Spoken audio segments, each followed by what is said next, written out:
Hey, good morning everyone. I hope you guys enjoyed your weekend and the break yesterday. It's the last week of the season, which really bums me out. So let's finish strong and go out with a bang. We have a massive 12-game slate today, so we should be able to mine some prop gems while avoiding those tank traps. I'll outline our core targets at the end of the video, so be sure to stick around. We have a lot to get through today, so let's get hunting. CavsMagic has a 9-point spread and a 215 implied total. This is a prime spot for Garland, who should dominate and fill the stat line. So I like his fantasy point prop if it stays under 45, and his assist prop is always in play if it's less than 10. We could also consider Moses Brown rebound prop since he's been crushing the glass. My only concern is that the Magic are very thin and in full tank mode, so this game could blow out early. And for that very reason, I'm not touching anyone on the Magic side. Complete fade. The 76ers at Pacers has a 12-point spread and a 232 implied total. Embiid went nuclear against one of the weakest front courts in the Cavs, and now he gets a very similar matchup against the Pacers, so he should absolutely feast again today. If we were worried about a blowout, then we could focus on his first half fantasy point prop. Or if we think the Pacers can keep it close till the fourth, then that unlocks his free throw and fantasy point props. I also expect Harden to get to the free throw line a lot too, so his free throw prop is in play if it stays under 8. I also like Tobias Harris's 7.5 point first half prop. He tends to start off hot, and at times he actually gets some run in the second quarter without Embiid and Harden. If this game does stay close, then it will be because of Halliburton continuing to carry the team on his back with his scoring and playmaking. His double-double prop was available last game, so I would definitely be interested if it's posted again, so keep a lookout for that.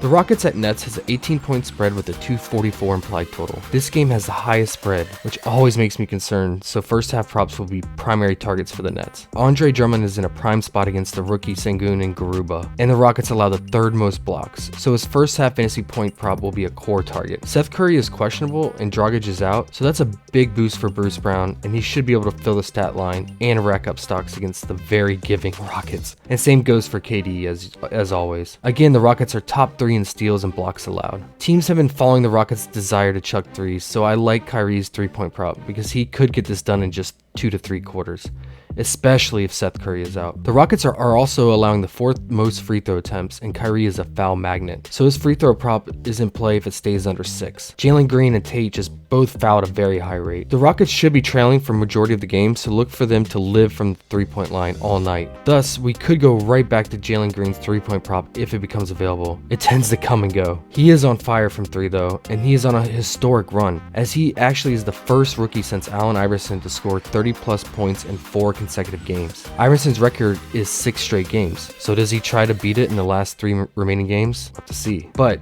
record chasing on a bad team might be something to consider because he will have all the usage and opportunity needed. Sengun is another bright spot for the Rockets. It's just crazy to think that he's only a rookie and his court vision is already supreme with his ability to dish it out as a big man. So I like his assist prop if it's available. Currently it's at 3.5 in the books. And I also like his 27.5 PRA since he will crash the glass as well and get buckets. The Hornets at Heat has a 6-point spread with a 225 implied total. Jimmy Butler is back, but Lowry, Morris, and Vincent are all questionable. If they sit, then Jimmy Butler's assist percentage goes up to nearly 30%, and he gets the biggest usage bump as well. So I like both his fantasy point and assist props if those guys are out. We have also seen Tyler Hero take on this new role with the second unit lately, as he's distributing the ball more and racking up assists. Depot playing more minutes and getting better has helped with this too. This trend should continue, especially if Lowry and Vincent are out. So Hero's assist prop will be in play if it keeps staying under 5. But he's been snagging a lot of boards lately too, so maybe his PRA is the way to go to cast a net over his scoring upside too. On the other side, I never like tagging the Heat, especially in the paint. But if Lowry is out, then that makes things a little bit easier for LaMelo and Rozier, especially since Hero has one of the worst defensive ratings this year. Due to the funnel defense of the Heat forcing more outside shooting with the 3-ball, I'll look for 3-point props for both Melo and Rozier. I also like LaMelo's assist upside in this matchup since he will most likely drive and kick it out to open shooters on the perimeter, which is one of his fortes.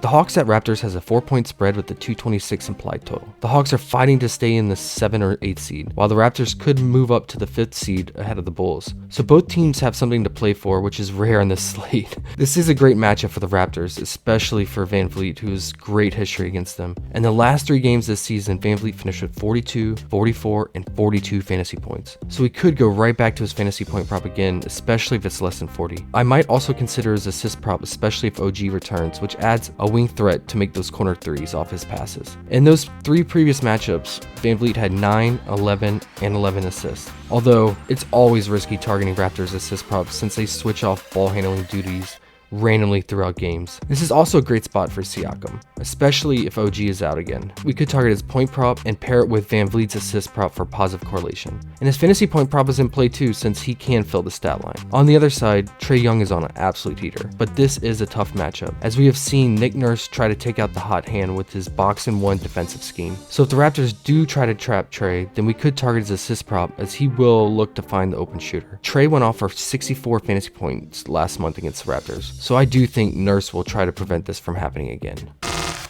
The Bucks at Bulls has a 5-point spread with a 229 implied total. The last time we saw these two go at it, the Bucks just absolutely dominated and blew them out early. The Bucks are currently winning the season series 3-0, and it's in Chicago today, so maybe the Bulls can pull off the upset to avoid getting swept, or at least keep it close this time. DeRozan has been up and down lately, although he did just have that monster 50-point game. And he has hit a 3 in the last 2 meetings. So if his 1 3-point prop drops again, then we could consider that. But my primary focus on the Bulls will be Levine for either his 3-point or 22.5-point prop. Hopefully we get his 3-point prop, as we all know the Bucks give up the most threes. On the Bucks side, my favorite target will be Giannis's rebound prop. He's killed the Bulls on the glass in all 3 meetings this season with 16, 17, and 12 rebounds. And his fantasy point prop is always live.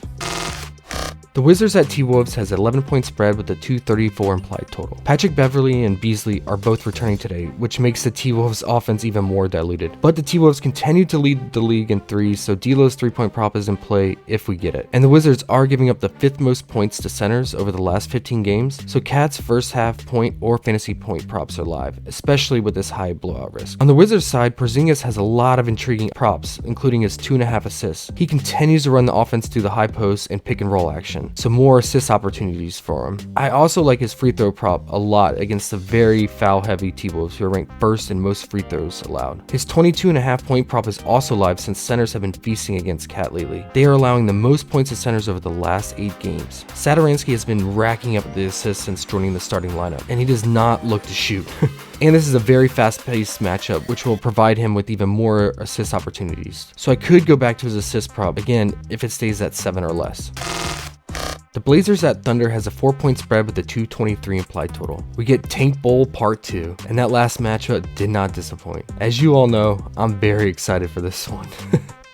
Eubanks has been logging the most minutes for the Blazers, and he has the best matchup, as the Thunder bleed points and rebounds and blocks to centers. They allow the 2nd most blocks and the most rebounds to centers, so his fantasy point and rebound props will be core targets today. McLemore has been efficient scoring in his limited run around 20 to 25 minutes per game, so we could consider his point prop, and Chris Dunn has been leading the team in assists over the last 3 games, so we might target his assist prop as a secondary play. All the other guys, including Greg Brown and Keon Johnson, are risky in my opinion since their minutes are low, and they just depend on the 3 ball for scoring. For the Thunder, Poku has turned into Josh Giddey 2.0 with his rebounding and assists. I really like his assist potential again today, so that could be another core target if it's not juiced too much. Isaiah Roby dominated the Blazers in this last game, and I expect him to do the same thing today, so I really like his fantasy point prop, but you could also pair his point prop with Poku's assist prop for positive correlation. Theo Maledon fills the stat line, so his PRA is definitely in play too. I can't believe I'm saying this, but this Tank Bowl holds so much potential, so shall we say, this is the game.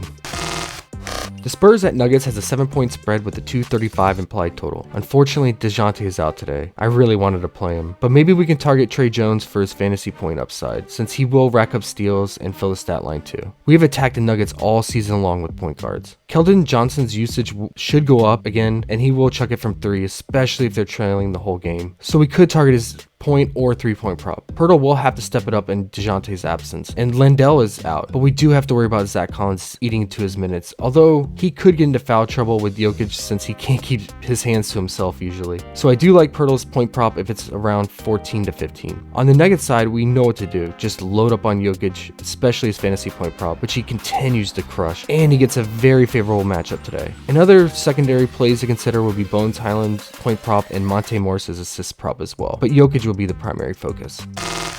The Pelicans at Kings has a 9-point spread with a 226 implied total. J-Val is questionable, but if he plays, then his fantasy point prop will be live. But if he's out, then I really like Brandon Ingram's upside to fill the stat line, especially with his rebounding. So I would target his fantasy point and rebound props if J-Val is out. I still think those props are live even if J-Val ends up playing. On the other side, Davion Mitchell is struggling to score lately, so he's looking to pass and set up plays for others even more so. So we could target his assist prop if it stays under 8. Damian Jones has been effective with all of this run he is getting lately. The Kings are letting him thrive as the primary center during this last stretch of games, so I like his point prop if it stays under 15. The Lakers at Sun lines are pending because LeBron James and AD are both questionable. So that is obviously key news to watch for before making any key decisions on this game. But if they both play, then LeBron's points and AD's fantasy points will be key targets in a must win. On the other side, the Suns are trying to get Chris Paul back in game shape by giving him more run and reps. So I will look for him to dish it out in this one against his buddy LeBron. So his assist prop will definitely be in play. We will have to see if Booker plays in this one because he did rest the last game. But first and foremost, like I said, we have to make sure LeBron and AD are playing.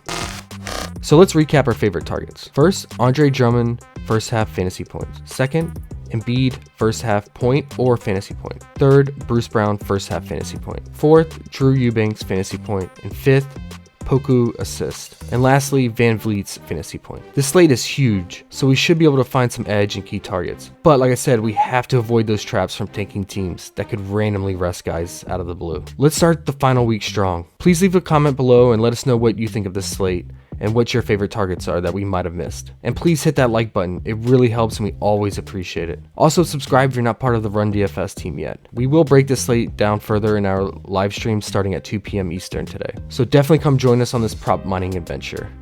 And as always, best of luck everyone. I hope you crush it. Take care.